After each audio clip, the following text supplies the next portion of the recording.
পাঁচ দফা দাবির ভিত্তিতে উত্তর জেলা পুলিশ সুপারের উদ্দেশ্যে কদমতলা থানায় রবিবার বেলা ৩টায় গণডেপুটেশন দিল তৃণমূল কংগ্রেস। এই গণডেপুটেশনে উপস্থিত ছিলেন ত্রিপুরা প্রদেশ মহিলা তৃণমূল কংগ্রেসের সভানেত্রী পাওনা দেব, তৃণমূল কংগ্রেসের রাজ্য কমিটির সম্পাদক আব্দুল মতিন, তৃণমূল কংগ্রেসের অফিস রাজ্য কমিটির সভাপতি সমরেন্দ্র ঘোষ, উত্তর জেলা তৃণমূল কংগ্রেসের সভাপতি বিমল নাথ প্রমুখ। এদিন এই ডেপুটেশন প্রদান শেষে উত্তর জেলা তৃণমূল কংগ্রেসের সভাপতি বিমল নাথ জানিয়েছেন। ভানুচন্দ্রের রিপোর্ট, আসাম প্রাইম নেটওয়ার্ক। জেলা তৃণমূল কংগ্রেসের উদ্যোগে আমাদের এসপি সাহেবের উদ্দেশ্যে কদমতলা থানাতে আমরা ডেপুটেশন দিয়েছি 5 দফা দাবির ভিত্তিতে।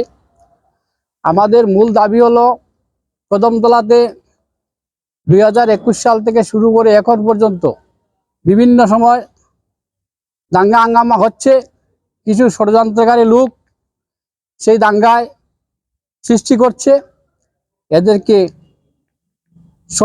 তদন্ত করে সঠিক সিদ্ধান্ত দিতে হবে, সঠিক শাস্তি দিতে হবে এবং আমাদের কদমতলায় একটা টিএসআর ক্যাম্প স্থাপন করতে হবে। কালাচড়াতে একটা পুলিশ ফাঁড়ি স্থাপন করতে হবে।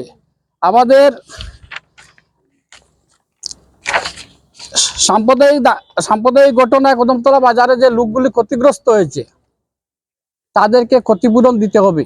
যাদের বাড়িঘর জ্বলছে তাদেরকে ক্ষতিপূরণ দিতে হবে।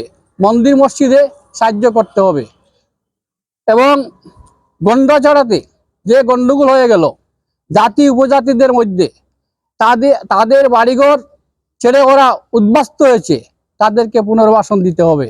আমাদের পুনর্বাসন দিতে হবে।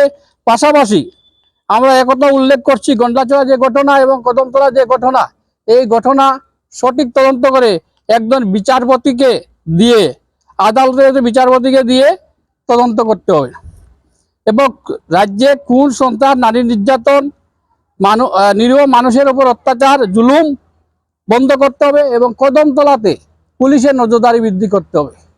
তাই আমরা আজকে এই ডেপুটেশন দিচ্ছি, কিন্তু পাশাপাশি একটা কথা বলছি, এই রাজ্যের চিফ মিনিস্টার মানিক সাহা উনি কেন কদমতলা ভিজিট করলেন না?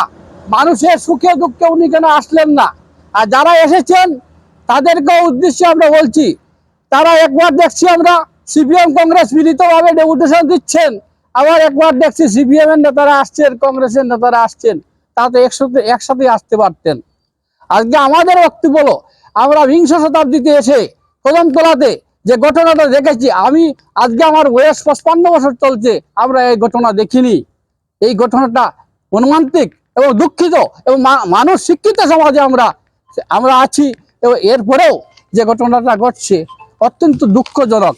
আমি দুঃখিত হচ্ছি যারা ওই বাজারের দোকান বিচার নষ্ট হয়েছে, যাদের বাড়িঘর জ্বলছে, তাদের কি হবে? কারা করেছে এই ঘটনাটা? তাদেরকে তদন্ত করতে হবে এবং তদন্ত সাপেক্ষে এদেরকে শাস্তি দিতে হবে।